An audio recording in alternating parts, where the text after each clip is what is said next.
childproofing the house always becomes interesting when they come to stay. Just making sure the medications are sort of out of their reach, and they're both.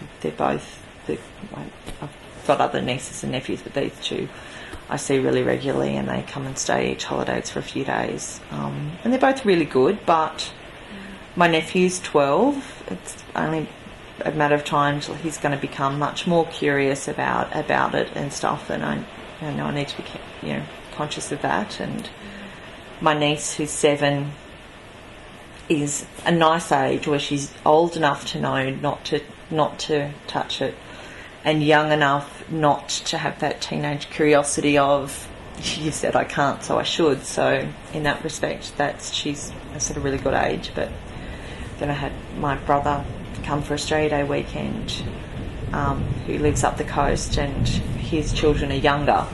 So his youngest is only 3. So it was a matter of making sure everything was away, out of sight, out of reach.